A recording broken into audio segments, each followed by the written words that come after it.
Good evening, everyone. Welcome to our January 18th first meeting of 2022.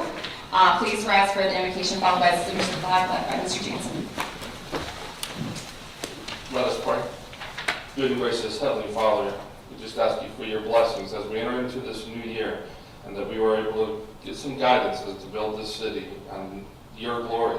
Lord, we just ask you to look over our firefighters, our police officers, and our first responders as they go forward and they protect our freedoms.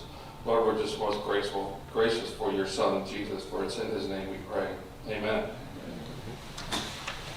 Pledge allegiance to the flag of the United States of America and to the republic for which it stands, one nation, under God, indivisible, with liberty and justice for all.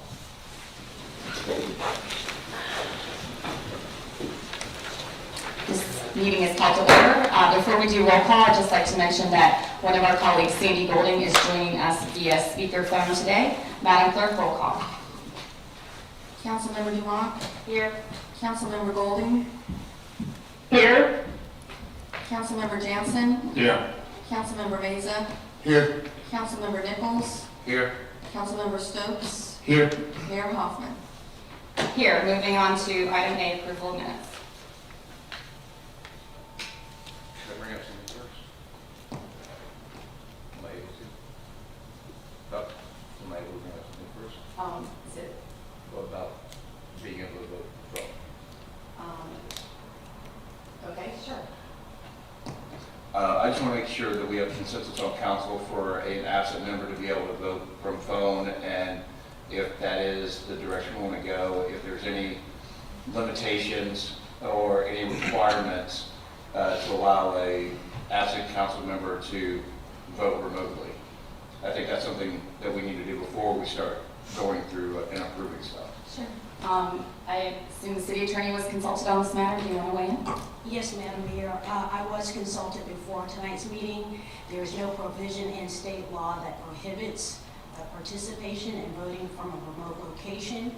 We have under consideration for a future meeting the possibility of adopting a resolution that would include some conditions if the council feels those are necessary.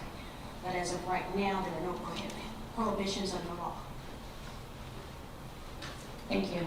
Do you want to speak to that, Mr. Salopoulos? Yes. Given that there are no prohibitions, we do not currently have a policy in place adopted by council as to the conditions under which a council member can participate remotely. Also, we don't have a policy that says if you miss a certain number of meetings that you get in trouble for that either. So given the fact that we have no policies in place, we proceeded with setting up for Councilmember Golden to participate virtually for tonight. If council wishes to put some type of a formal policy in place, I would suggest the consensus be to tell me to put it on for next Monday's council briefing so that we can plan for it sooner rather than later. We can make some time for that to occur next Monday. As far as how tonight's meeting proceeds, it is truly up to this council to decide how you want to operate for this evening. Is there a consensus from council to review this in our next briefing, and to proceed with the meeting as planned today? Okay, great. Moving on. Approval of minutes, item A. Thank you. I move that we approve minutes from the regular council meeting held on December 20th, 2021. Second. We have a motion and a second. Any discussion?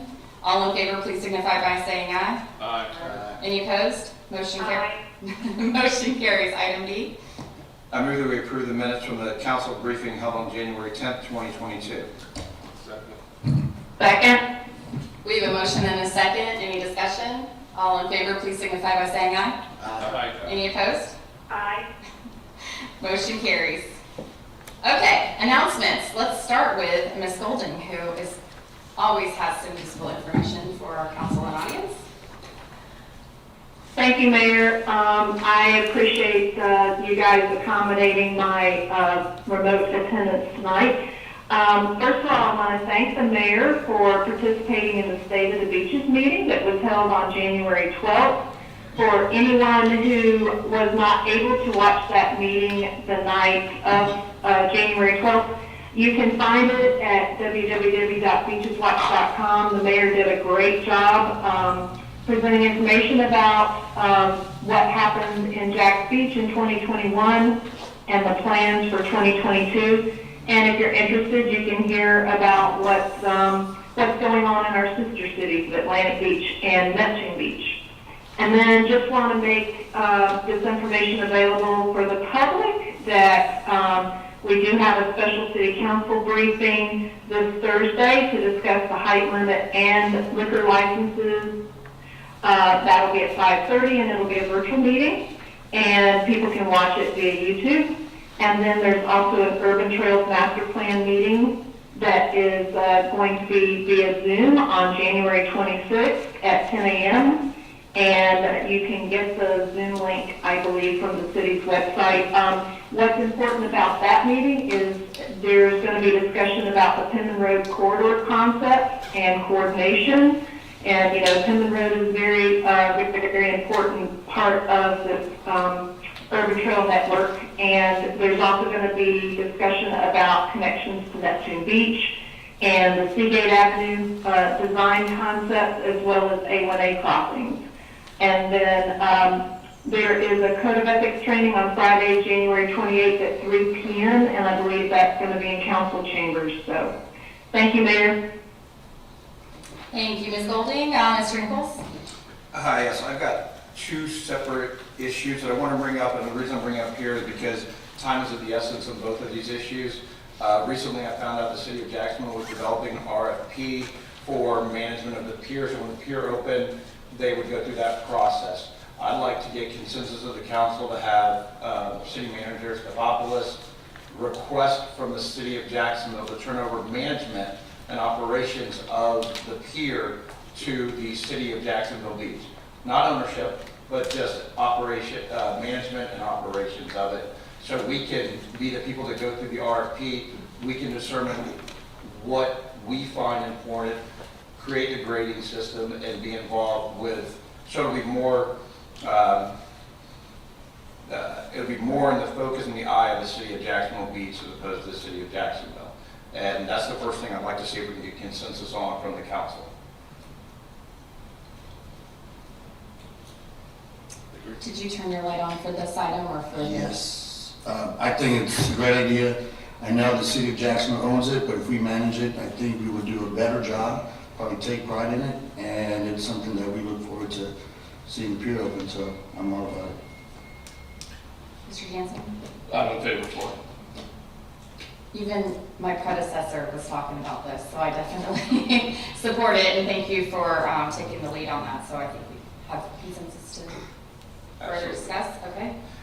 Next issue is, went to the opening session in Tallahassee and set through the state of the state, and through that process, I did realize that the state of Florida, they're not planning on cutting anything from budget. They have excess funds. They're doing some amazing stuff. They're going to give $1,000 to police officers, teachers, firefighters, and then also one of the other things I think they're looking at increasing the minimum salary for teachers by $6,000 a year, which I think is all great. But it also opens the door that there's a lot of other money, and I started thinking about complete streets and A1A out here, and I talked to TPO because I've been going to their meetings and communicating with them as my committee assignment. And in that conversation, I've come up, there's two separate issues. So far, Neptune Beach and Atlantic Beach have already submitted paperwork to the city to have a complete streets from Mayport and to Seagate, which stops on the north end of Jacksonville Beach. And I would like to see if we can get consensus to have our mayor contact the city of Jacksonville and speak with the planning department, that's either Bill Killingsworth or Lori Santana, to see if we can go ahead and add Jacksonville Beach's A1A corridor to that complete streets project to go ahead and move forward with, to attach it to that so we'd have a better chance of getting it done quicker. If we're unable to do that, the second part would be to go ahead and have City Manager Stephanopoulos all you have to do is send an email to Clark, who's our new TPO representative, to say, hey, we would like to get this on the list for a planning study coming up. So those are the two. I'd like to do the first one, but I'd like to see if we had consensus of the council to try to engage, to get those funds to be able to make A1A a safer, pedestrian, bicycle-friendly area that's really going to allow for crossings of our pedestrians and really make it a much safer thoroughfare. And you think the timing of this is so of the essence that we should not wait until a Monday briefing to discuss it?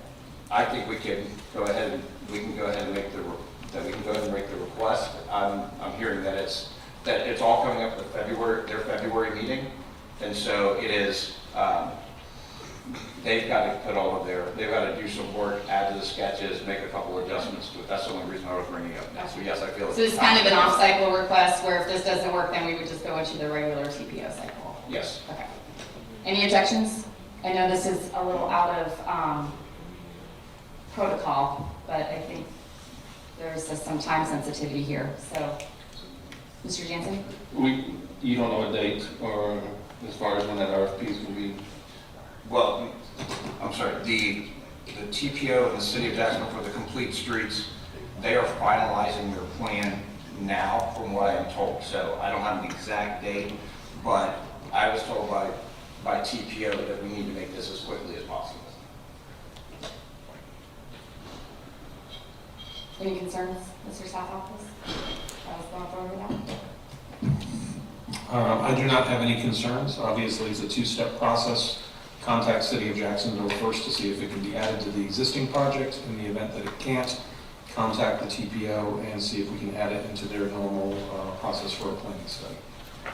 All right. Thank you, Mr. Nichols. Any other announcements?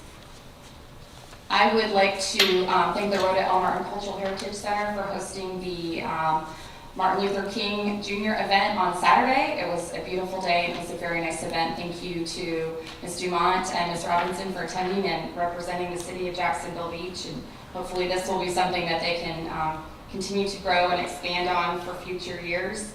And then I think it's the next meeting, our next regular meeting, February 7th. Just in advance, I'll be missing the next meeting. A group of us will be going to Tallahassee. I'll be going on Monday for the League of Mayors events, and then several other council members will be going over for the League of Cities, so we'll be working on some of the state issues that you're hearing a lot about during the legislative session.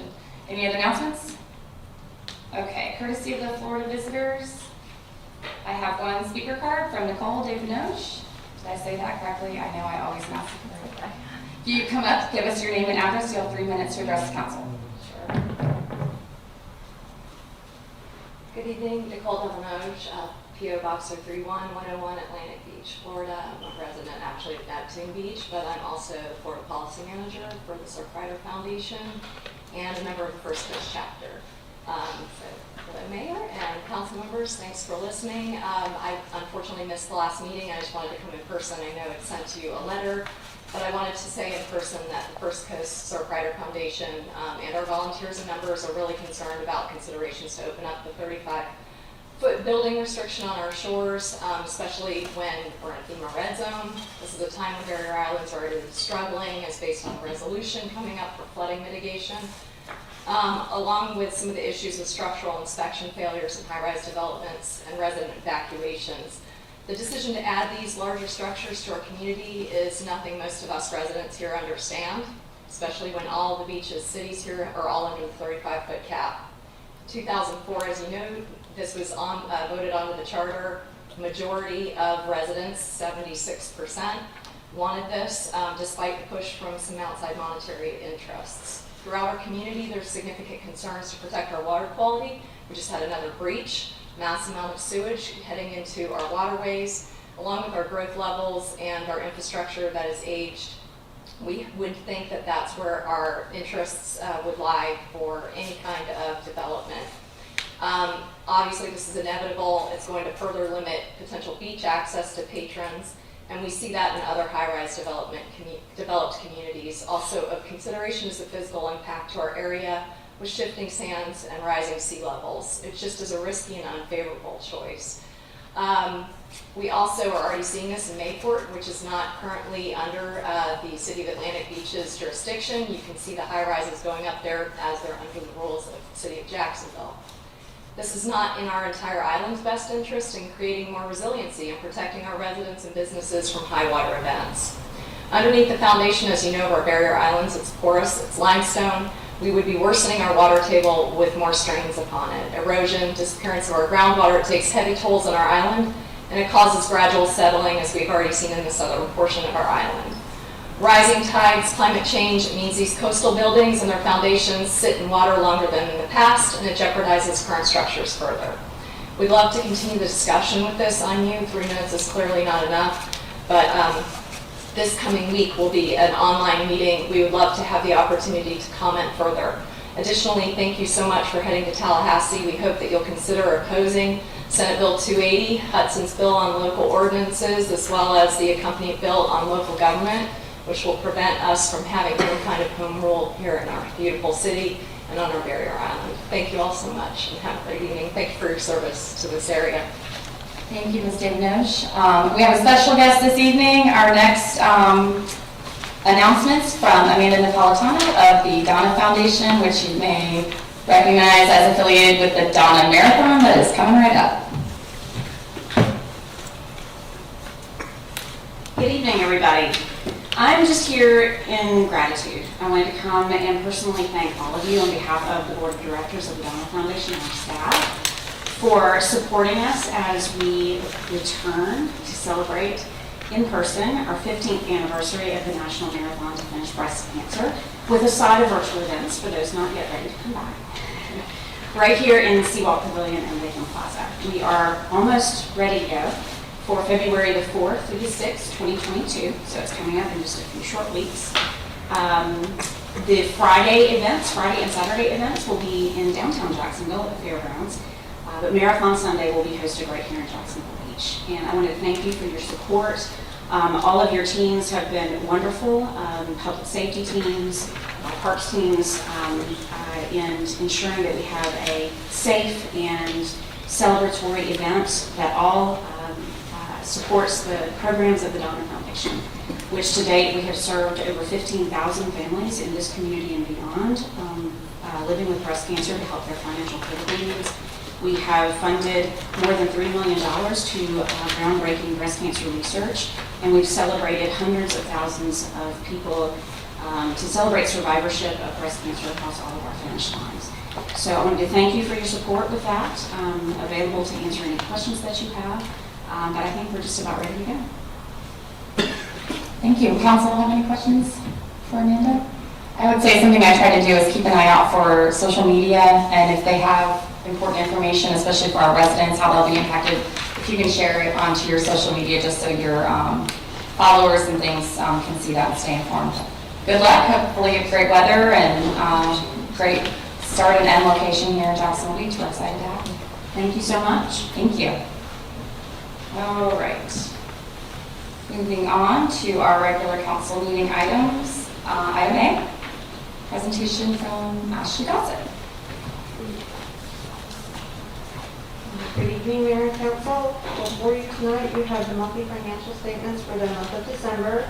You'll notice there's a new format this month. In an effort to make them a little bit more easy to read, we moved the memo item into each exhibit. And as always, I'm available for any questions you might have. Can we get a motion? I move that we accept the monthly financial report for the month of December 2021. Second. Second. Sandy, we'll just let Mr. Jansen second the items, if you don't mind. That'll be fine. There seems to be a little bit of a delay. We have a motion and a second. Ms. Dumont. Thank you. I like that new presentation, so great job on that. The only thing I would ask is if you could include the category numbers on the discussion notes on the bottom. So if it deals with just one category or more categories, just add the numbers in there. Makes it a little bit easier to see what's impacting different figures. I did have a couple other questions. There was a decrease in police expenditures from this year to last year. I'm thinking last year we didn't have a lot of the events and like a whole bunch of things, so what was the main impetus of that decrease? Sure. The difference was largely the police vehicles. So by December of last year, we had taken possession of the new police vehicles and paid for them, and it was roughly $100,000. And so that's driving the majority of the decrease from last year to this year. Okay, thank you. Any other questions from council? Seeing none, Madam Clerk, roll call. Councilmember Dumont? Yes. Councilmember Golding? Yes. Councilmember Jansen? Yes. Councilmember Meza? Yes. Councilmember Nichols? Yes. Councilmember Stokes? Yes. Mayor Hoffman? Yes, motion carries. Are you reporting on that side? So we did just get through our kind of annual interviews and appointments of board members, and sadly, a few days or weeks after we reappointed Frank Reddington to the Board of Adjustment, he passed away. So that's a sad loss to our city and to the board that we're going to work on moving up some of our current other Board of Adjustment members and then appointing a new member to take the vacant place. But this shows why it's good that we have alternate members on this and some of our other boards. So I guess we'll just go ahead and make the first two. We'll go ahead with the first motion. Do the first one. Mm-hmm. I move that we appoint Danielle Amala to a new 4-year term as a regular member on the Board of Adjustment with a term expiring December 31st, 2025. Second. We have a motion and a second. Is there any discussion from council? Madam Clerk, roll call. Councilmember Golding? Yes. Councilmember Jansen? Yes. Councilmember Meza? Yes. Councilmember Nichols? Yes.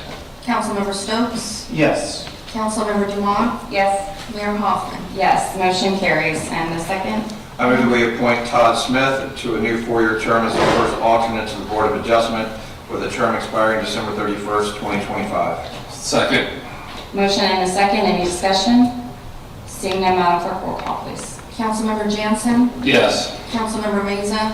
Yes. Councilmember Nichols? Yes. Councilmember Stokes? Yes. Councilmember Dumont? Yes. Councilmember Golding? Yes. Mayor Hoffman? Yes, motion carries. So now with that, we'll leave the vacant spot as the second alternate on the Board of Adjustment. So I'm going to open the floor for nominations. Each person can nominate the candidate of their choosing. We'll close nominations and then we'll vote by giving the name of who we would like to select. Mr. Jansen. I nominate Jennifer Williams as the second alternate. Ms. Dumont. I nominate Mr. Andrews as the second alternate. I nominate Mr. Andrews as the second alternate. Any other nominations? Ms. Golding, do you have any nominations? I was going to nominate Mr. Andrews, so Ms. Dumont covered that. Thank you. Okay. Mr. Nichols? And I was going to nominate Jennifer as well. Okay. Well, since we need one nomination for each person, we will go ahead and close the floor for nominations. Madam Clerk, if you could take roll call, so when your name is called, you just say Williams or Andrews. Councilmember Meza? Williams? Councilmember Nichols? Williams. Councilmember Stokes? Williams. Councilmember Dumont? Andrews. Councilmember Golding? Andrews. Councilmember Jansen? Williams. Mayor Hoffman? Williams. Jennifer Williams will be appointed as our second alternate to the Board of Adjustment. Thank you to everyone who applied and for their willingness to serve. Item C. Do we talk about this? Or do I talk about this? Okay, that would be so awkward. We recently had our review of the city manager as he has completed his 3rd year of employment. It's one of the 2 employees of the city council. We had a great process, whereas we had feedback from the department heads as well as all of the council members, as well as kind of self-evaluation from the city manager. We discussed in a briefing last week that we would go ahead and provide the 3% increase for his salary for the coming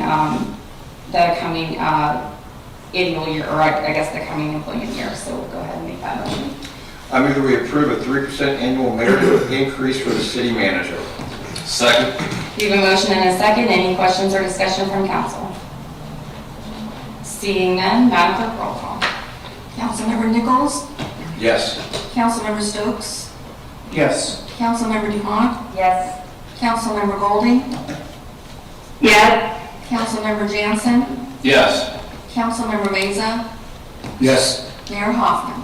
Yes. Motion carries. Mike, thank you for your continued wonderful service to our city.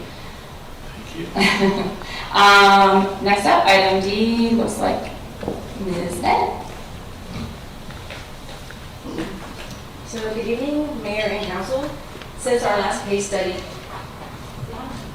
is it on? Is it on? Yeah, okay, sorry. So good evening. So since our last pay study was done a little over 2 years ago, when lives changed in the labor market and the workforce, from increasing minimum wage to a lot of companies now increasing their starting wages. So in order to remain competitive, the city put out an RFP for a pay and classification study. We received 2 responses, one from Cody and Associates and one from Evergreen. We have done business with both of them successfully in the past. Cody and Associates was ranked the highest by the evaluation committee, so we would like to get approval for our city manager to enter into a contract with them. And I'm here if you have any questions.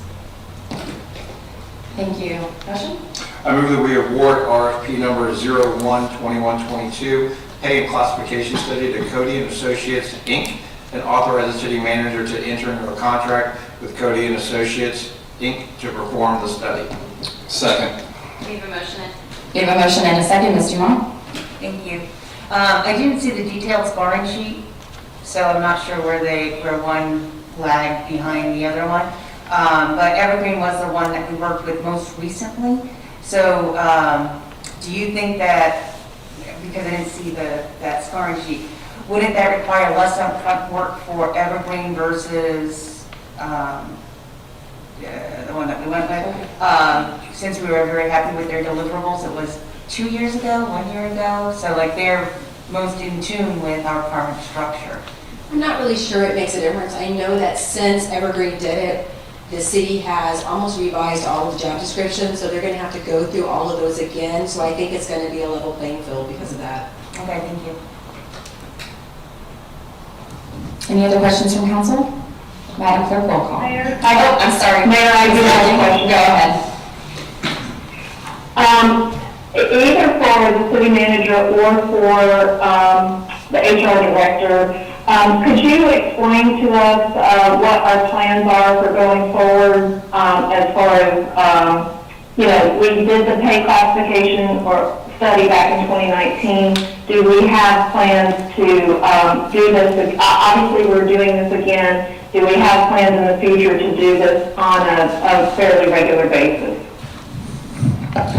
Thank you, Councilor Golden. Now that we have both the LIUNA negotiation as well as FOP negotiation on the same cycle, it would be our intention to do an evaluation every time that union negotiations come up for renewal. That way we can make sure that we are looking at all of our covered positions and making sure that they are competitive in the marketplace. So in an ideal world, we would be doing it at least once every 3 years. And we would make sure that we have the budget accordingly within our annual budget for those particular years. Thank you, I appreciate it. Thank you. Thank you, Ms. Golding. Mr. Mesa? Question. Does this study, does it include, I know, like the COLA, cost of living, when it comes to the pay structure, or is this something separate that? This pay study would not take a look at retirement benefits. It would specifically look at the hourly pay or salaries of employees across the organization. Okay, thank you. Seeing no more questions, Madam Clerk, roll call. Councilmember Stokes? Yes. Councilmember Dumont? Yes. Councilmember Golding? Yes. Councilmember Jansen? Yes. Councilmember Meza? Yes. Councilmember Nichols? Yes. Mayor Hoffman? Yes, motion carries. Item E. You again? Yeah, so I'm here in response to the city's continuing efforts to make sure that we're adequately staffed and that we have the right people in the right positions in order to meet the city's strategic priorities and objectives. Back in December 6th, the City Council approved changes both to Parks and Recreation and also to Human Resources. Since that time, those changes did not include staffing levels and the number of authorized positions. So since then, it's become necessary for both those departments to look at their workload in comparison to the number of authorized positions. So Ocean Rescue being a division of Parks and Recreation, is requesting 2 full-time and 2 part-time lieutenant positions in order to cover the additional Sunday and holiday hours that the Volunteer Life-Saving Corps was providing, as well as to cover recruitment and training. Human Resources requesting an additional position to help ease the workload of our payroll and benefit lead in addition to our recruiter. And we're also hoping to free up some time so that we can work on projects like adding and revising benefits and introducing new programs, along with all the other programs that we have upcoming. So with that, I am here, Jason is here, and Ocean and Rescue is here to answer any questions that you may have. Thank you. Motion? I move that we approve the addition of 2 full-time lieutenants and 2 part-time lieutenants to Ocean Rescue staffing and the addition of 1 full-time administrative assistant in Human Resources. Second. We have a motion and a second. Ms. Dumont. Thank you. The monthly financials noted an increase in the expenditures for Ocean Rescue because of the need for city staff to cover the weekends and holidays. The hours are noted, but not the dollar amount. How much do we think that these additional employees are going to cost in the Ocean Rescue one? Because the dollar amount was listed for the HR, not for Ocean Rescue. So we did a budget analysis on that, and we estimated to be an additional $104,000 per year. And that number was arrived at by converting the positions and looking at some excess hours that we have budgeted in the current year to accommodate that. So roughly $100,000 to make this change. Okay. And kind of related to that, so it encompasses this as well. Then it links back to the pay study. Are we prepared to increase all of the salaries that we're going to have to increase this Ocean and Rescue as well as with HR to be able to control for inversion and compression? Are we, you know, if you get people who are paying $15 an hour, can't get people to work at Starbucks. Starbucks is closed now on Mondays apparently, and tonight. And our base level is not making a lot, so we're not going to be able to attract or retain good employees. And so if we increase the money, the pay for the front line, it's going to bring them closer to their supervisors and the people up there, and that's the impression. And then inversion is when you hire people who get paid more than the people who've been there for a long time. So are we planning for that? Because when we get that pay study, I think it's going to be an eye-opener across the board. We're dealing with this at the university. All organizations are dealing with this, and so we need to really, I don't know what you're doing to try and.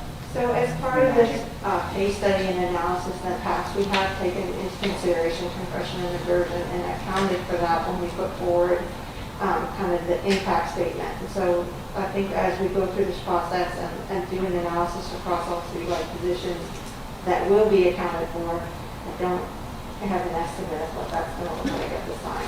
And what are the city ocean rescue swimmers paid right now? What are they started at?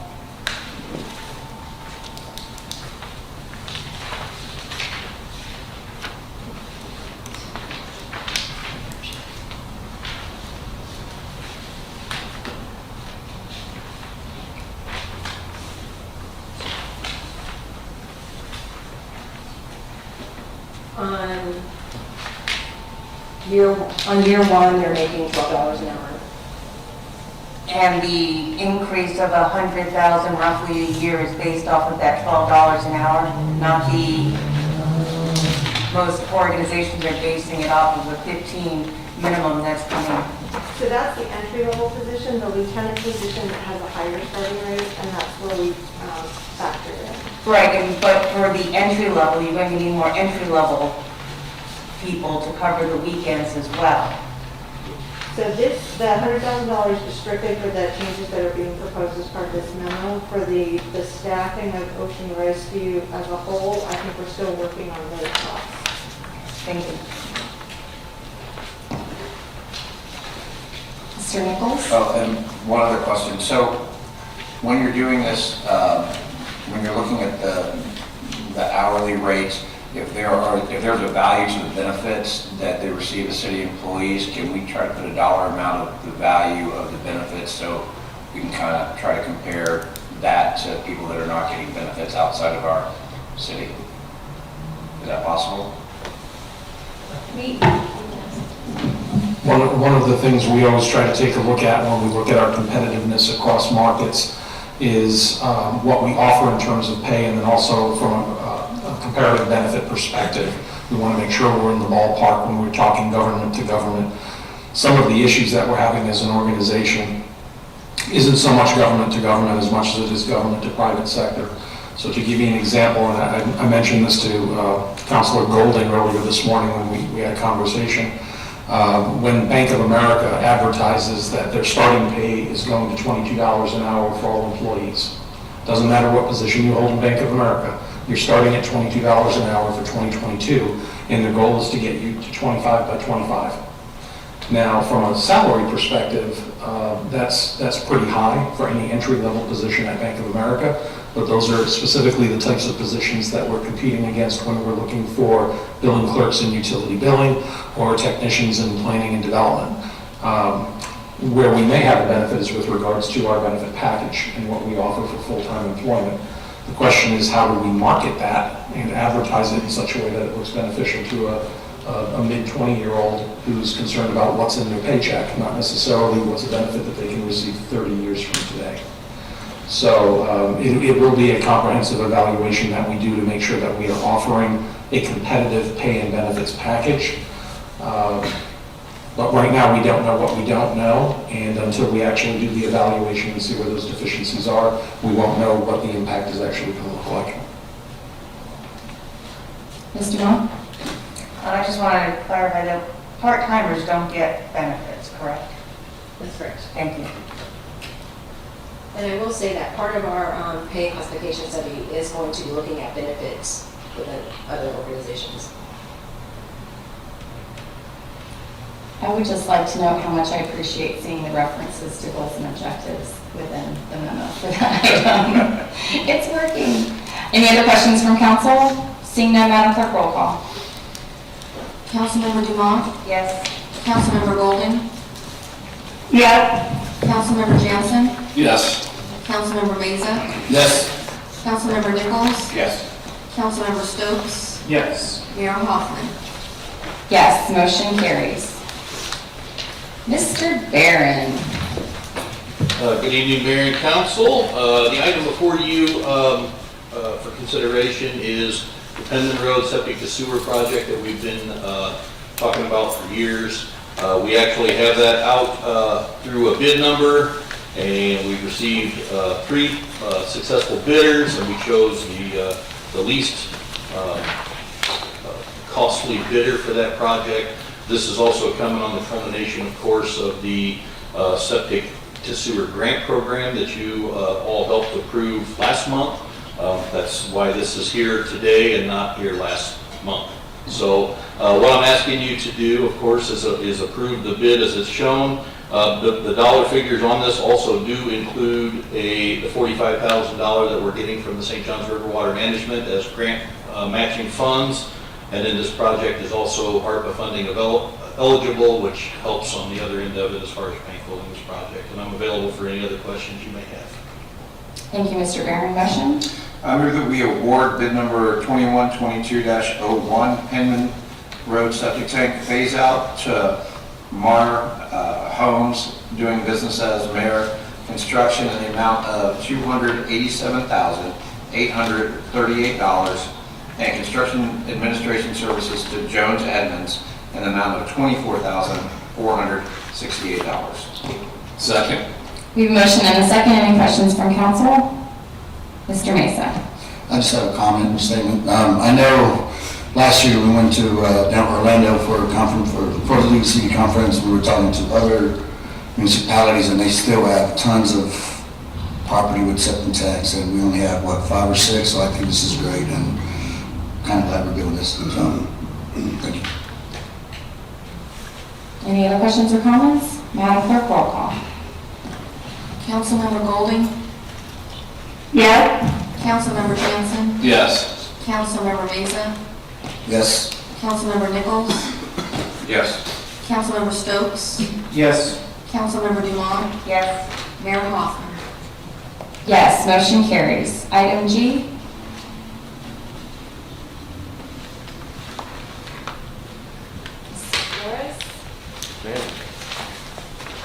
Louis Flores, Property Procurement Officer.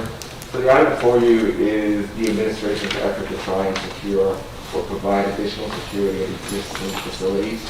So we're looking to purchase and install proximity card readers at 3 buildings, which is City Hall, O&M, and the Police Department.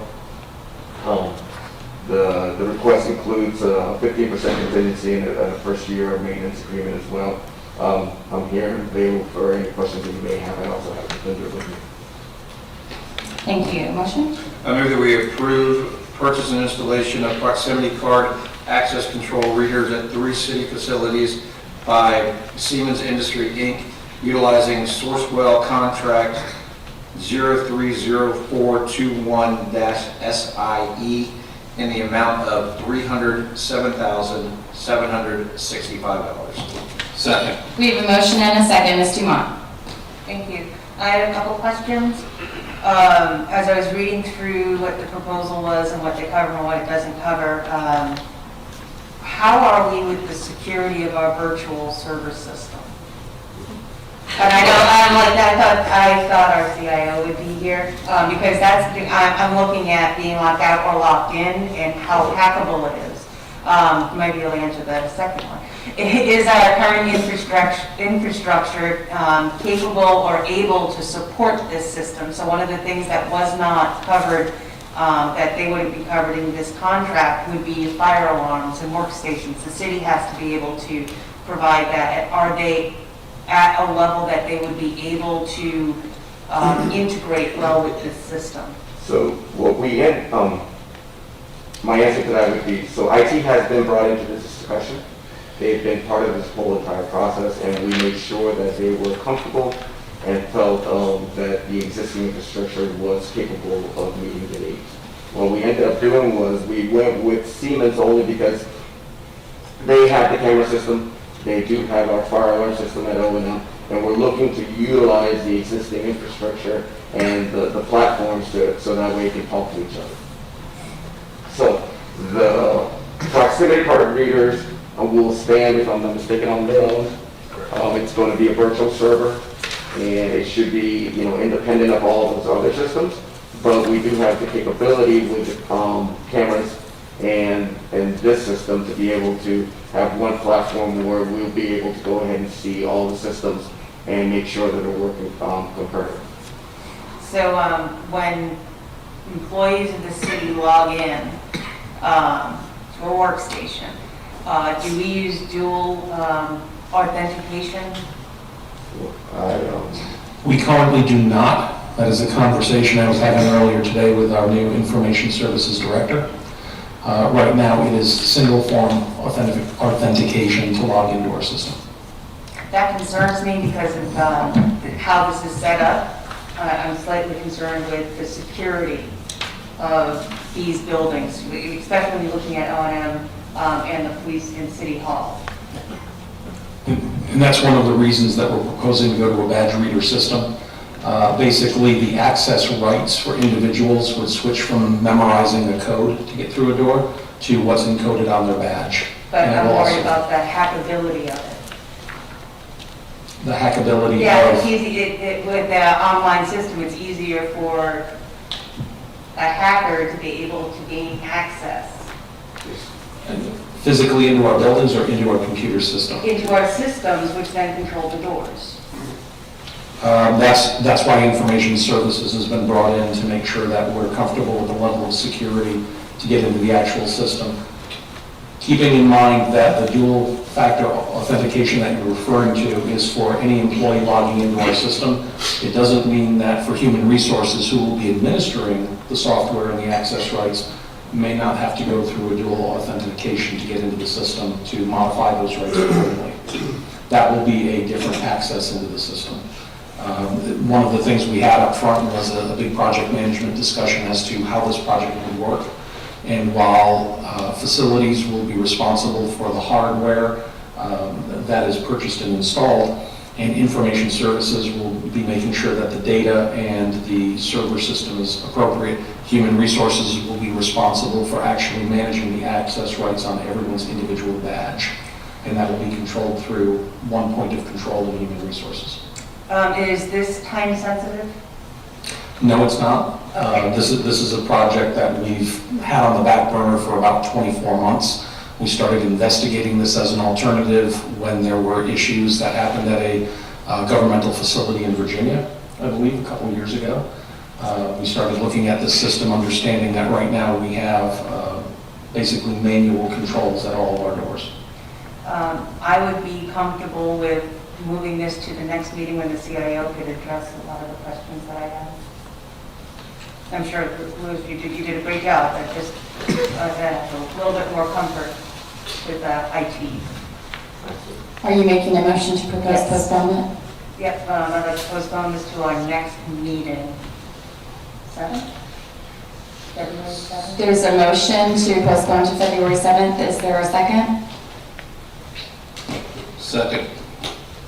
Mr. Jansen is seconding the motion. Is there any discussion on postponing to the February 7th meeting? Matt? Quick question. Sure. The date, my iPad just died. The date of the quote was November 18th. There isn't a like 60, 90 day quote expiration, is there? We had spoken with the vendor, he is here anyway, so, and made sure that the pricing was still good. It was just a matter of whether or not we had refreshed it for you, but I feel comfortable that we're ready. There's no other comments on the motion to postpone. Madam Clerk, roll call. If you vote yes, you're supporting postponement to February 7th. If you vote no, you're supporting we vote on this issue tonight. Councilmember Jansen? Yes. Councilmember Mesa? Yes. Councilmember Nichols? Yes. Councilmember Stokes? No. Councilmember Dumont? Yes. Councilmember Golding? Yes. Mayor Hoffman? No. Motion carries. The amendment passes, so we will postpone this item to our February 7th meeting and would ask that we have the CIO in attendance to answer some more specific questions.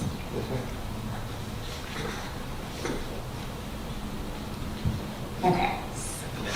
Yeah. Oh, sorry. I had to fast forward. Okay, go ahead, item G. I make, G. I'm sorry, by G I meant H. So the item before you is, we're looking to accelerate repairs at 3 facilities that were not part of the CIP project. They came, as we go through the process of changing out HVAC units, we always end up uncovering some units that were either in more need of repair or that were on the cusp of needing some TLC, let's just say. So we've got 3 facilities right now that we're looking to accelerate, and then we also had a shortfall in the funds for the existing projects that we have under the current CIP project. Motion?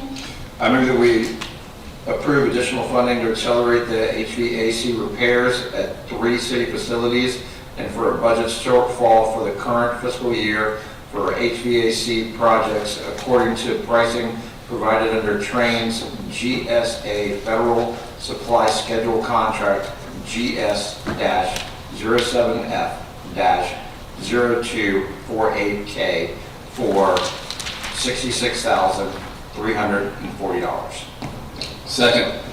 Motion and a second. Any questions, comments from council? This would, I know we talked about the Carver Center was one of them, right? This is too small, I can't read it. Wasn't the Carver Center one of they? Carver is one. Carver Yeah. specifically is mostly to gain control of the outside air. We're having The humidity issues, yeah. Is this, I know we talked about Carver Center improvements in our second round of ARPA funding. Is this potentially something that could be part of that? It's something I can discuss with our CFO to see if that portion could be covered under ARPA. I don't even know if, I just know that we had Carver Center. I don't know if this would be something that would fall into eligibility. Any other questions from council? Seeing none, roll call. Councilmember Meza, Yes. Councilmember Nichols, Yes. Councilmember Stokes, Yes. Councilmember Dumont, Yes. Councilmember Golding, Yes. Councilmember Jansen, Yes. Mayor Hoffman. Yes, motion carries. Moving on to our resolutions. This looks like Miss Ireland.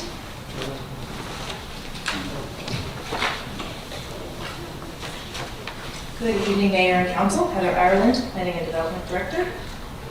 So Resolution 2098-2022, I can't read tonight either. During the 21 legislative session, the Florida legislature adopted House Bill 59, which required all municipalities in the state of Florida to adopt the property rights element into their comprehensive plan.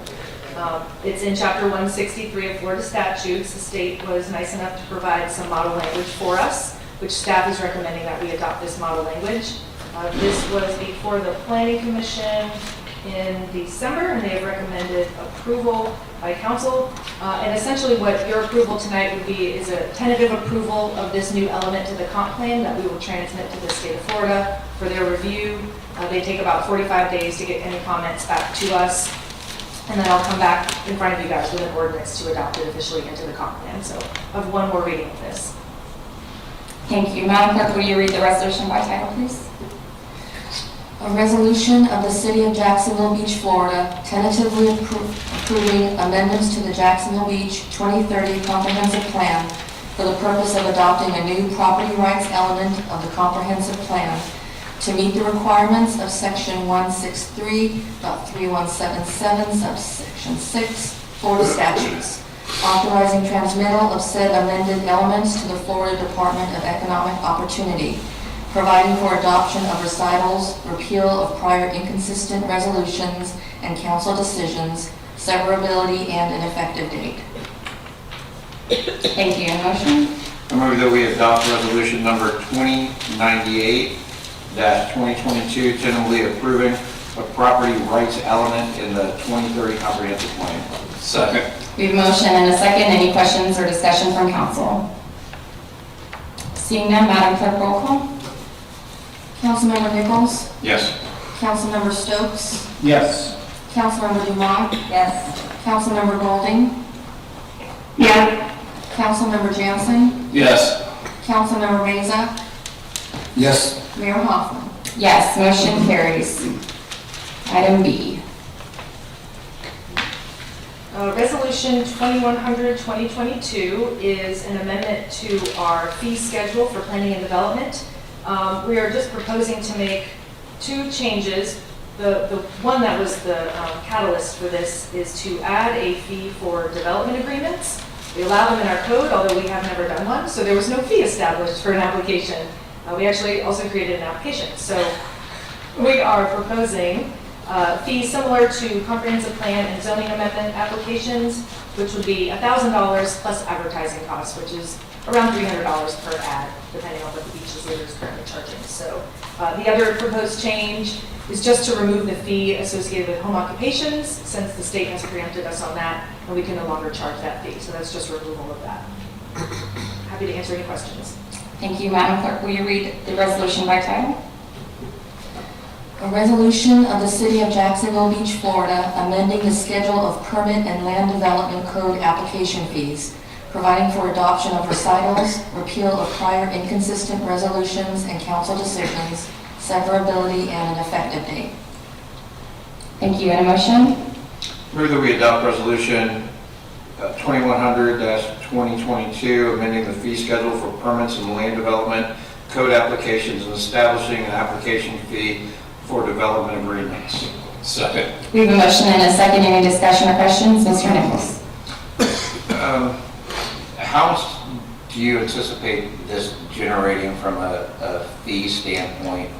And is $1,000, is that typical? Is that gonna hurt businesses doing it? Is it, I mean, I'm pro-business and I would really, if we could potentially reduce that, or is it gonna come back to us to set the price? It would. From staff's perspective, this type of application is very similar in nature to a zoning change or a comprehensive plan amendment as far as the staff time that it takes to actually review and process the application. I did some research and found the price all over the map. Jacksonville is somewhere around $800 and Monroe County was like $13,000. So I was trying to be consistent with our current fee schedule. We are going to look at our entire fee schedule coming up soon, hopefully in the next few months. So I think there'll be an opportunity to look at all of our fees a little bit more to make sure that what we're charging is, consistent with other municipalities in the state and actual time that it takes to process those things. So our fee schedule is kind of dated with some of our stuff. So. Okay, great, thank you. Yes, sir. Any other questions or comments? Madam Clerk, roll call. Councilmember Stokes? Yes. Councilmember Dumont? Yes. Councilmember Golding? Yes. Councilmember Jansen? Yes. Councilmember Meza? Yes. Councilmember Nichols? Yes. Mayor Hoffman? Yes, motion carries. Item C. Item C is a resolution for joining the American Flood Coalition. This is based on the results of the council briefing that were held last week with the direction to place this on a future council meeting for consideration. Madam Clerk, will you read the resolution by title, please? A resolution of the City of Jacksonville Beach, Florida, to join the American Flood Coalition, providing for adoption of recitals, repeal of prior inconsistent resolutions and council decisions, severability, and an effective date. Thank you. And a motion? I move that we adopt Resolution 2101-2022, joining the American Flood Coalition. Second. We have a motion and a second. Any discussion? Just want to thank Ms. Golding for bringing this organization to our attention. That was a very interesting presentation last week on our briefing. Seeing no lights, roll call, please. Councilmember Dumont? Yes. Councilmember Golding? Yes. Councilmember Jansen? Yes. Councilmember Meza? Yes. Councilmember Nichols? Yes. Councilmember Stokes? Yes. Mayor Hoffman? Yes, motion carries. Okay, on to our ordinances. Just a move to defer, so I don't need all this, right? I don't need to do this. So you want to go ahead and do it? Make a Yeah. motion?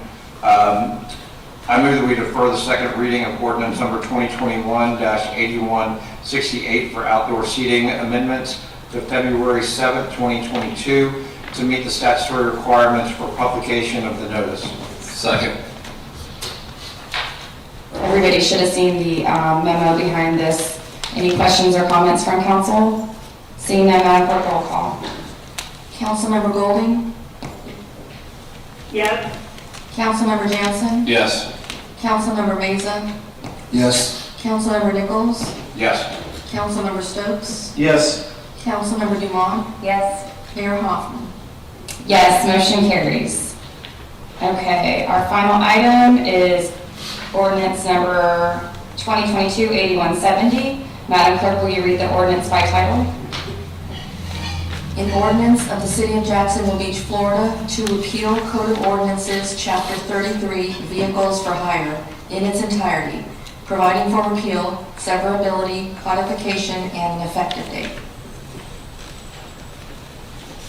This ordinance is before the council for public hearing and consideration on its first reading. I will now open the public hearing on ordinance number 2022-8170. Would anybody like to speak in favor of the ordinance? If we could get a little staff background maybe at this point on why we're considering this ordinance. You may recall when we did the charter review that there were sections within the charter related to vehicles for hire. And it was deemed that those sections of the charter were obsolete. They've been basically superseded by state statute and changes that have taken place across the country, not just in the state of Florida. With that being said, the clerk's office went ahead and identified sections within our code of ordinance that are directly related back to those types of businesses. And the fact is that they are no longer needed within our code of ordinances, so they're taking the initiative to clean it up with the deletion of that section. If you have any questions, I'm sure Ms. Gosselin would be able to answer them. Thank you. Would anybody else like to speak in favor of the ordinance? Anyone in opposition to the ordinance? And finally, would anyone like to speak for or against the ordinance? Seeing none, this public hearing is closed. Can I get a motion to adopt the ordinance? I move that we approve ordinance 2022-8170, repealing Code of Ordinance, Chapter 33, Vehicles for Hire, on the first reading and schedule a second reading for February 7th, 2022. Second. We have a motion and a second. Is any discussion or questions from council? Seeing none, Madam Clerk, roll call. Councilmember Jensen, Yes. Councilmember Meza, Yes. Councilmember Nichols, Yes. Councilmember Stokes, Yes. Councilmember Dumont, Yes. Councilmember Golding, Yes. Mayor Hoffman. Yes, motion carries. That is our final item of business for the evening. Thank you, everyone, and have a great evening. This meeting is adjourned.